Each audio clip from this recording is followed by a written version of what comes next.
26 de abril de 1986, Pripyat, na Ucrânia. O que aconteceu aqui ficará para sempre marcado na história da humanidade como o mais perigoso e desastroso acidente nuclear. Essa é a história dele.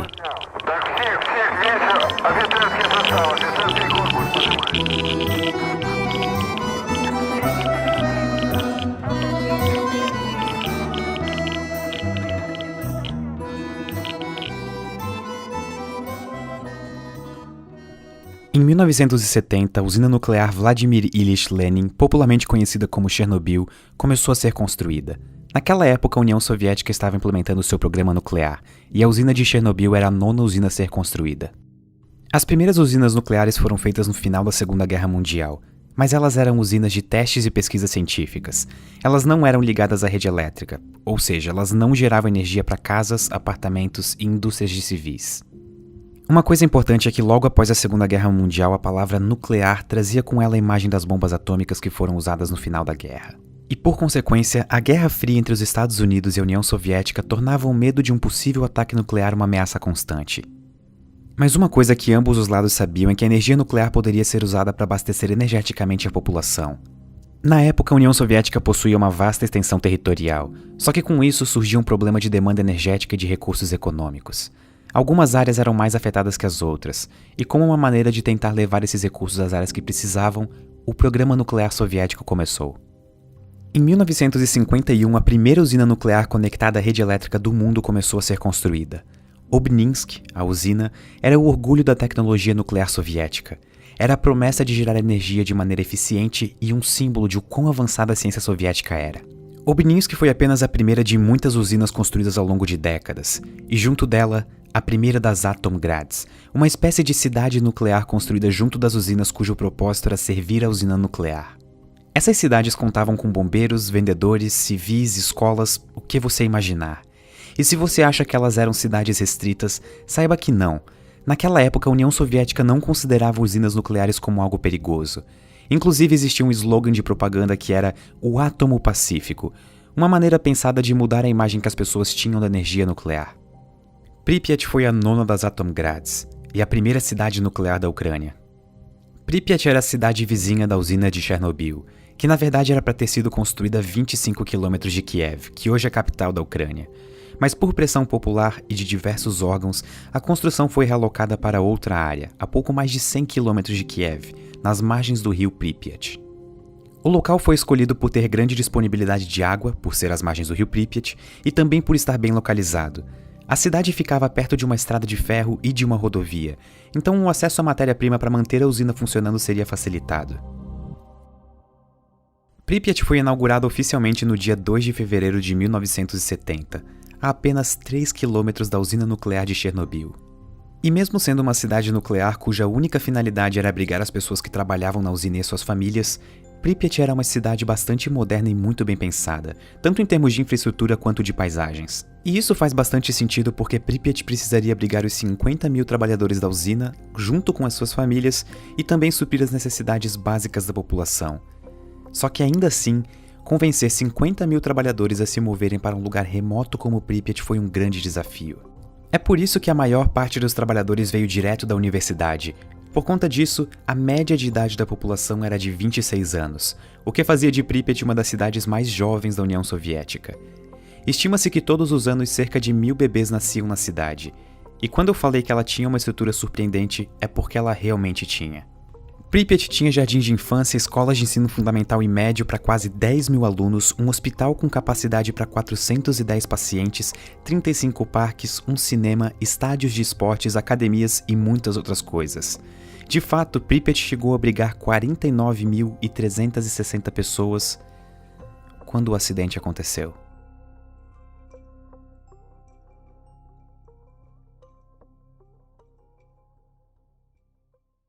Só existe uma coisa pior do que um acidente nuclear. Um acidente nuclear evitável. A usina de Chernobyl usava um novo tipo de reator nuclear desenvolvido na União Soviética, o RBMK. Os reatores RBMK eram considerados bons na época por alguns motivos. Primeiro, eles eram extremamente baratos de serem construídos, o que permitia que eles fossem montados em série, e isso acelerava a expansão do programa nuclear soviético como um todo. Segundo, eles poderiam servir não só como gerador de energia elétrica, mas também como uma usina de produção de plutônio, que é um subproduto da operação de um desses reatores. O plutônio então poderia ser utilizado para projetos militares e até para fazer armamentos nucleares. Sendo eficiente financeiramente, possível de construir vários rapidamente e ainda usar como matéria-prima para armamentos nucleares no meio da Guerra Fria, fizeram dos RBMKs os reatores escolhidos pelo programa nuclear soviético. Mas eles tinham alguns problemas. Pensem em usinas nucleares como grandes máquinas a vapor. O funcionamento básico de uma é o seguinte: você tem o núcleo do reator, que é composto pelo combustível nuclear. Geralmente é urânio, como no caso de Chernobyl. O urânio, quando decai, gera energia como um subproduto, e é essa energia que queremos aproveitar. Nós fazemos isso colocando um cano de água perto do combustível. A energia liberada pelo decaimento do urânio aquece a água, que então entra em ebulição e vira vapor. E esse vapor é canalizado até uma turbina e faz ela girar. É aí que a energia elétrica surge. Você pode então canalizar esse vapor, resfriar ele até ele voltar a ser água líquida e repetir todo o processo. Enquanto o urânio no núcleo do reator estiver fissionando, ele vai continuar aquecendo a água, e é esse processo que aproveitamos para gerar energia com usinas nucleares. Na sua essência, a diferença entre usinas nucleares e usinas termoelétricas de carvão, por exemplo, é que ao invés de queimar carvão para gerar energia, você está usando o decaimento dos átomos de urânio. Mas um detalhe importante que torna muito mais complexo operar uma usina nuclear é a necessidade de um moderador e hastes de controle. Se você quer gerar energia elétrica para um país, não faz sentido você deixar que o urânio decaia todo de uma vez, ou então fazer com que ele nunca decaia e a água nunca vire vapor. Para isso, você adiciona um moderador, que no caso de Chernobyl era grafite. A função do moderador é simples, mas extremamente importante. Os nêutrons liberados no decaimento radioativo do urânio possuem velocidades altíssimas. Para garantir que a reação em cadeia da fissão do urânio continue por bastante tempo, você precisa desacelerar esses nêutrons para eles terem mais chance de serem absorvidos por outros átomos de urânio, e com isso, continuar a reação em cadeia. É importante notar que a diferença operacional de uma bomba nuclear de fissão e uma usina nuclear é que na bomba você quer que todo o combustível nuclear decaia rapidamente e libere a maior quantidade de energia no menor tempo possível. Para isso, você precisa de um combustível extremamente enriquecido e puro. Só que em uma usina nuclear, você quer que esse decaimento seja constante e ao longo de muito tempo, para continuar gerando energia pelo maior tempo possível. Só que a parte complexa é que átomos de urânio não vêm com botões de liga e desliga. Eles sempre vão estar decaindo, não importa o que você faça. E em um reator nuclear, isso pode ser um problema caso a reação aconteça mais rápido do que deveria. É por isso que existe outro componente no reator, as hastes de controle. A função delas é absorver os nêutrons para controlar as reações em cadeia. Um reator nuclear é uma delicada dança entre diversos componentes. Tudo tem que ser contabilizado e se você perde o controle do decaimento dos átomos de urânio, você tem problemas. Mas, se tudo isso for feito de maneira correta, você tem uma usina nuclear que funciona com um altíssimo nível de segurança e baixíssima probabilidade de acontecer um acidente.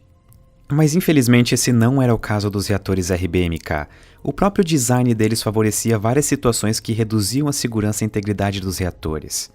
Como nós vimos antes, os reatores soviéticos usavam água para resfriar o núcleo, mas eles também utilizavam grafite como um moderador. E isso é peculiar, porque a água já é tanto um moderador de nêutrons quanto um absorvedor. O fato de os reatores RBMK possuírem grafite como moderador criava uma situação perigosa, o coeficiente de vazio positivo. Basicamente, todo reator que usa água para ser resfriado possui uma quantidade de vapor dentro dele. Uma das razões pela qual isso acontece é porque a água é aquecida e gera bolhas de vapor. A razão entre o líquido e o vapor em um reator é chamada de fração de vazio. E essa fração, por sua vez, pode ser positiva ou negativa. Uma grande parte dos reatores nucleares do mundo utilizam água tanto para resfriar os reatores quanto para moderar os nêutrons. E a água é um elemento especial, porque além de moderar os nêutrons, ela também absorve eles. E isso gera um coeficiente de vazio baixo ou negativo. Esse caso é bastante seguro, e o motivo disso é bem simples. Nos reatores que usam água, ela está fazendo 3 funções ao mesmo tempo: absorvendo nêutrons, moderando nêutrons e resfriando o núcleo. A consequência disso é que se por algum motivo você tira a água do reator, ele para.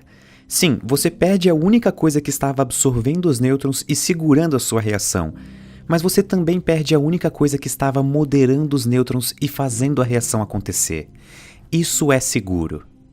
Só que no caso dos reatores RBMK, grafite era usado como moderador. Então, além da água que já faz o papel de moderador, você tinha grafite desempenhando esse papel. E isso pode ser perigoso.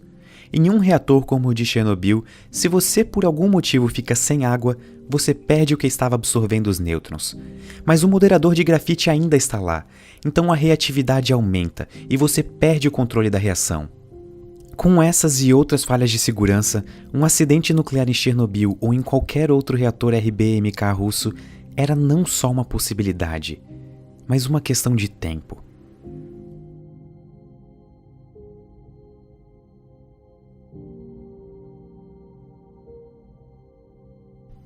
À 1h da madrugada, o reator número 4 da usina nuclear de Chernobyl estava operando normalmente.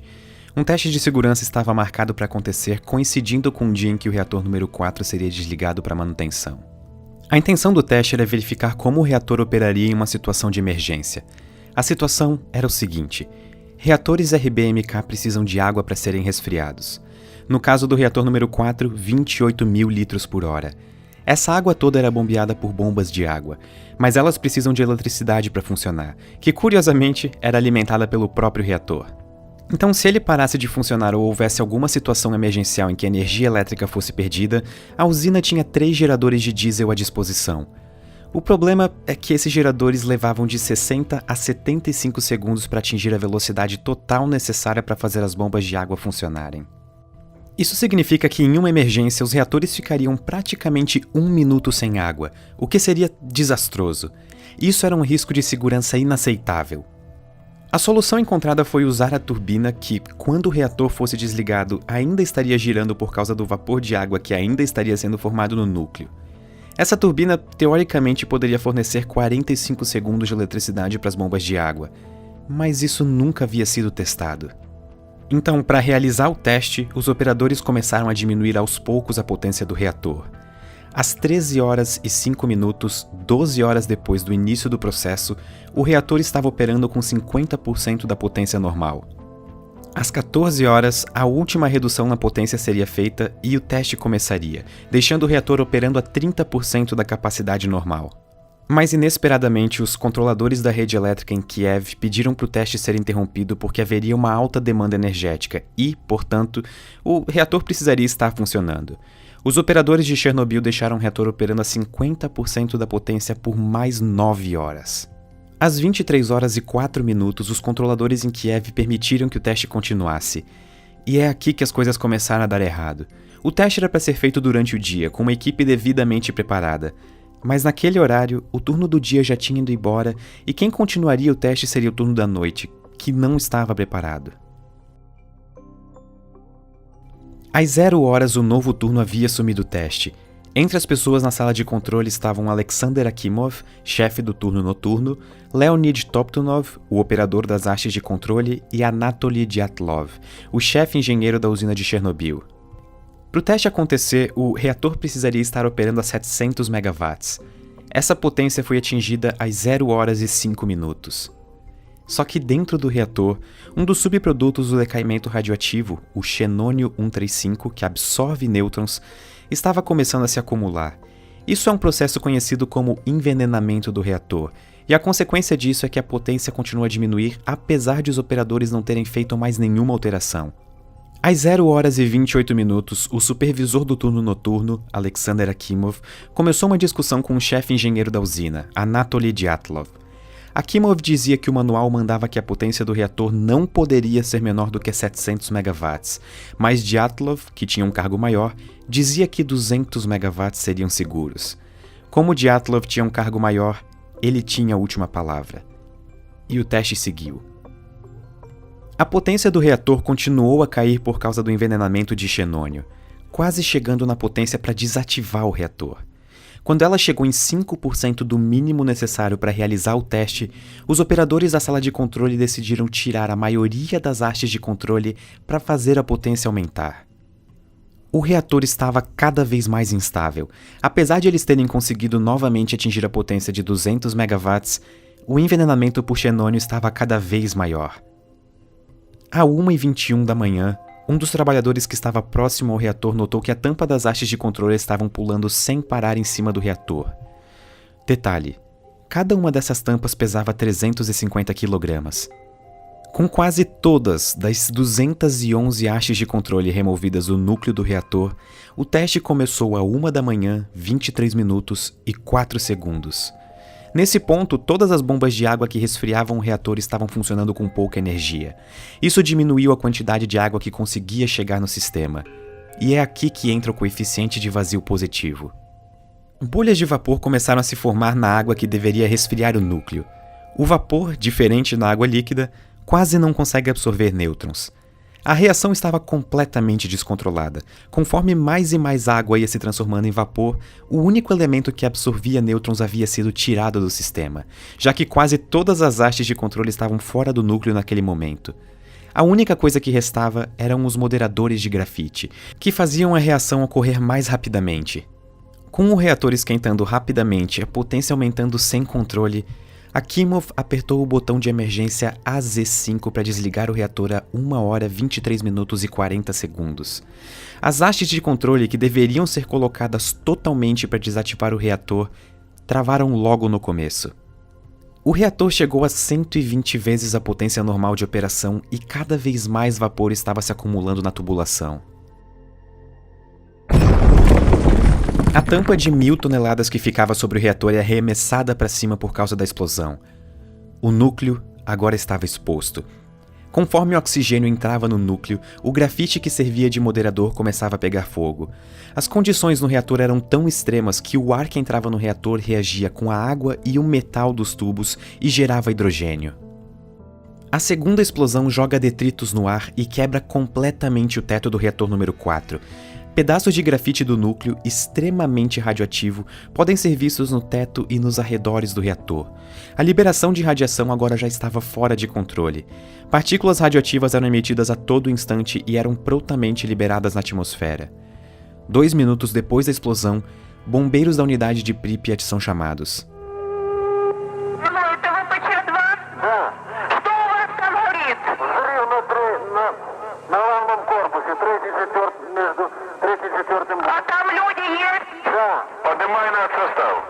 Um dos primeiros bombeiros a chegar no local foi Vassily Ignatenko. De acordo com a sua esposa, Lyudmila Ignatenko, os bombeiros foram chamados sem saber exatamente qual era o tipo do acidente que havia acontecido na usina.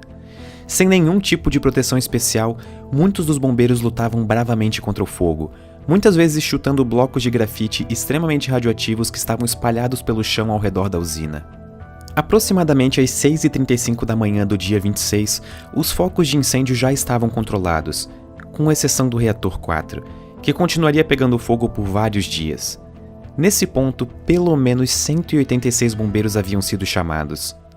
Ainda pela manhã, os bombeiros foram levados ao hospital local de Pripyat, com sintomas de síndrome aguda da radiação. Mesmo sendo uma cidade cujo propósito era servir a usina de Chernobyl, Pripyat não tinha como atender a todos aqueles bombeiros e pessoas. As roupas que eles usaram estavam contaminadas e emitiam grandes doses de radiação. Elas foram tiradas e jogadas no subsolo do hospital, e elas continuam radioativas até hoje. Durante a noite, eles foram levados para o Hospital número 6 em Moscou, um hospital especializado em radiologia. Radiação é invisível, não tem gosto, não tem cheiro e não emite som. Os bombeiros e operadores da usina logo começaram a apresentar sintomas como vômito, náusea e, em alguns casos, confusão mental. Dependendo da dose de radiação absorvida pela pessoa, esses sintomas podem aparecer após horas ou dias. No caso de alguns bombeiros e operadores de Chernobyl, isso aconteceu em minutos. O problema acontece por causa da radiação ionizante. Ela consegue tirar elétrons dos átomos, e uma das consequências disso é a alteração do DNA das células. Como resultado, elas não conseguem mais funcionar corretamente. As proteínas necessárias para o funcionamento das suas células param de ser sintetizadas. As células que compõem o seu corpo começam a morrer. A Lyudmila Ignatenko conta que, ao chegar no hospital número 6 em Moscou, ela ficou surpresa com a condição do marido, Vassily Ignatenko. Ele parecia estar bem, como se até estivesse melhorando e saudável. Mas infelizmente, ele e os outros bombeiros estavam na fase latente da síndrome aguda da radiação. Apesar de parecerem estar melhorando, dentro dos seus corpos as células da medula óssea estavam morrendo. Com isso, o seu corpo para de produzir as células do sangue, entre elas os glóbulos brancos que servem como a nossa proteção contra infecções. Com um organismo extremamente debilitado e sistema imunológico praticamente inexistente, começa a próxima fase da síndrome aguda da radiação. Nela, os sintomas anteriores podem voltar: vômito, náusea. Mas o que realmente marca essa fase é que os últimos glóbulos brancos do seu sangue começam a morrer, e eles não são repostos porque a sua medula óssea não funciona mais. E sem plaquetas para ajudar na coagulação, o corpo começa a sofrer com hemorragias. O seu sistema digestivo para de funcionar, e você não consegue mais comer. As células do seu corpo vão morrendo uma a uma porque não conseguem reparar o dano que foi feito pela radiação ionizante. Em menos de 2 semanas, o dano irreparável que a radiação fez no corpo leva à morte do paciente. Essa é o que acreditamos ser a primeira imagem tirada do acidente, e a única que ainda existe daquela manhã. O fotógrafo se chamava Igor Kostin. Você percebe a quantidade de grãos nessa imagem? Isso provavelmente foi causado pela radiação. Uma coluna de fumaça continuava a emanar do reator, e essa fumaça levava partículas extremamente radioativas para a atmosfera e estava contaminando Pripyat e as cidades ao redor. Quando questionados sobre o nível de radiação ao redor da usina, os dosimetristas reportaram 3,6 Roentgens por hora. O detalhe é que essa era a medição máxima daquele medidor específico. A radiação ao redor na usina na verdade chegava a 30.000 Roentgens por hora. Mesmo sabendo que 3,6 era o valor máximo daquele medidor, o chefe da usina, Viktor Byukhanov, reportou a Moscou que o acidente foi pequeno e estava sob controle. Só que, de verdade, ele estava fora de controle.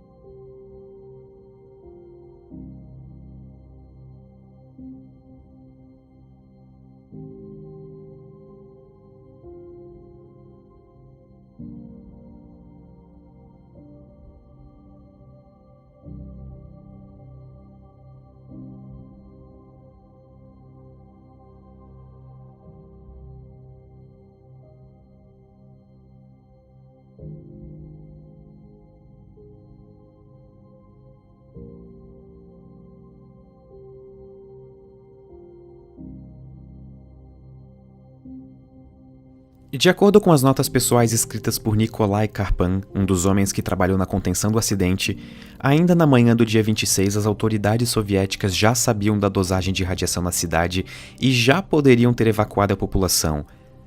O que não aconteceu. O acidente nuclear de Chernobyl era um segredo de Estado, e não demorou muito para tropas e mais tropas soviéticas chegarem na cidade, que chegou até a ser cercada. Ninguém saía e ninguém entrava sem autorização.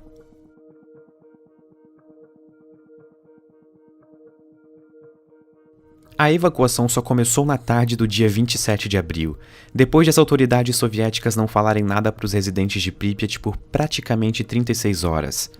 Os habitantes de Pripyat foram instruídos a levarem apenas itens pessoais, já que a evacuação supostamente seria por apenas 2 ou 3 dias. Mais de 1.200 ônibus foram utilizados para evacuar algo entre 40 e 45 mil pessoas que estavam na cidade. Elas não sabiam, mas nunca mais voltariam para casa.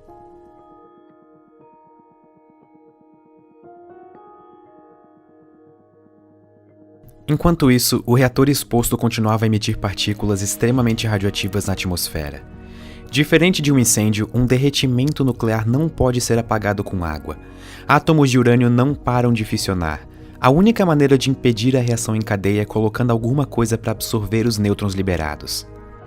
Às 10 da manhã do dia 27, um domingo, os primeiros helicópteros começaram a jogar uma mistura de areia e boro no reator exposto. O desafio era conseguir acertar o reator. Os pilotos não podiam sobrevoar ele por causa dos níveis de radiação. Vários improvisaram uma proteção de chumbo nos próprios assentos dos seus helicópteros. E no decorrer de 5 dias, 5.000 toneladas foram jogadas no núcleo. Infelizmente, a maior parte desse material não acertou o alvo, e o núcleo continuou a aquecer. Conforme o núcleo aquecia, a alta temperatura transformava concreto, urânio, areia e qualquer outra coisa que entrasse no caminho em córium, uma espécie de lava que na verdade é a mistura extremamente quente do que sobrou do núcleo derretido. Embaixo da usina existia um reservatório de água, e existia uma preocupação de que se o córium chegasse até ele, uma nova explosão aconteceria e liberaria ainda mais radiação na atmosfera. 3 trabalhadores de Chernobyl se voluntariaram para entrar na usina, mergulhar na água contaminada e manualmente abrir as válvulas para tirar a água do reservatório.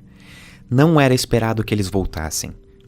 A missão foi um sucesso e eles conseguiram encontrar a válvula. Os riscos subsequentes de mais uma explosão foram eliminados por esses 3 indivíduos. E, surpreendentemente, ao contrário do que foi amplamente divulgado, todos os 3 sobreviveram, e 2 deles vivem até hoje.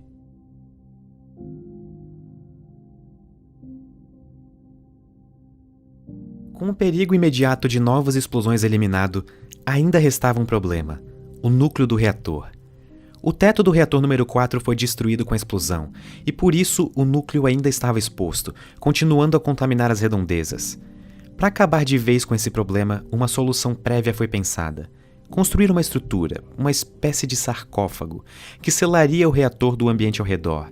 Mas para começar a construção, os arredores do reator ainda precisavam ser limpos para ficarem mais seguros para os trabalhadores. A explosão colocou aproximadamente 100 toneladas de detritos radioativos no teto da usina. A única maneira de tornar possível a construção do sarcófago seria limpando esses detritos antes. No começo, as autoridades soviéticas tentaram usar robôs para limpeza. Um deles era uma versão modificada dos robôs do programa espacial soviético, construídos para serem operados na Lua. Em um momento, até um robô especial alemão chegou a ser utilizado. Mas tinha um problema: os robôs paravam de funcionar por causa da radiação. Ou a radiação acabava com os circuitos eletrônicos dos robôs, ou eles ficavam presos nos destroços. Era uma situação delicada. Em um estágio do processo, chegou-se à conclusão de que os melhores robôs que existiam eram seres humanos. Os chamados biorobôs. Pessoas tiveram que fazer o trabalho que nem robôs conseguiam fazer. Eles faziam parte de um grupo conhecido como liquidadores, cuja função era ajudar na contenção e recuperação das áreas afetadas pelo acidente. Vestidos com roupas especiais, eles usavam pás e só podiam ficar de 40 a 60 segundos no telhado do reator removendo destroços. No final desse intervalo, eles eram pagos e enviados para casa.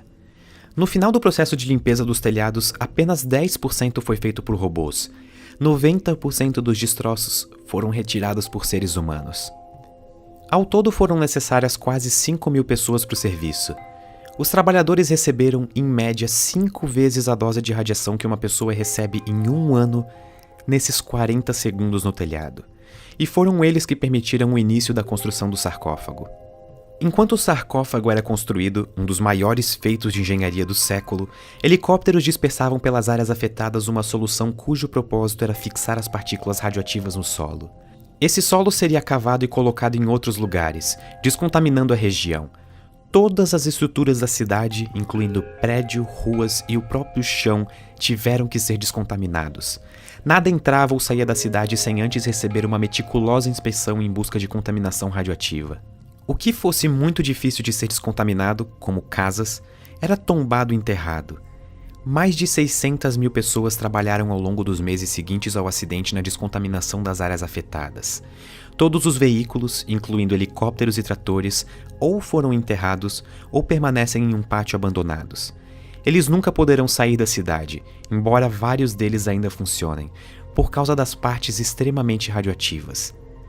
Eles estão contaminados. Dizem que em uma guerra são os vencedores que escrevem a história. Só que no caso de Chernobyl, não existem vencedores para escrever essa história. O mundo inteiro perdeu. Antes uma cidade que abrigava 50.000 pessoas, hoje Pripyat é uma amarga lembrança de um dos episódios mais desastrosos da história. Uma cidade completamente abandonada, em que muitos dos locais estão exatamente como foram deixados no dia 27 de abril de 1986. É difícil de estimar exatamente o número de casualidades decorrentes do acidente. O número oficial divulgado pelas autoridades soviéticas é 31, e esse número é mantido desde 1986. Mas esse número só engloba os trabalhadores e bombeiros que pereceram diretamente como decorrência do acidente. Embora seja difícil de contabilizar as pessoas afetadas no longo prazo, algumas estimativas colocam esse número na casa dos 4.000. Outras, organizadas por grupos de sobreviventes, instituições científicas e ambientais, sobem esse número para 93.000. Mas essa não é a única consequência do acidente. Existe um país pequeno chamado Bielorrússia, com uma população de 10 milhões de pessoas. Como resultado do acidente, o país perdeu 485 vilas e assentamentos. Durante a Segunda Guerra Mundial, o país perdeu 1 de cada 4 habitantes. Hoje, 1 em cada 5 bielorrussos vivem em terras contaminadas. Uma zona imensa foi interditada e continua interditada até hoje. Ela é chamada de Zona de Exclusão de Chernobyl e compreende aproximadamente 2.600 km². Mas, surpreendentemente, Chernobyl não é uma história só sobre energia nuclear. Chernobyl também é uma história política e de engenharia, e também das pessoas que mais sofreram e ainda sofrem com o acidente. Usinas nucleares não são simples, e a segurança deve ser máxima e sempre priorizada, diferente do que era feito na usina de Chernobyl e nos reatores RBMK russos. Pripyat é um testemunho perpétuo do preço que se paga quando não fazemos nada disso direito.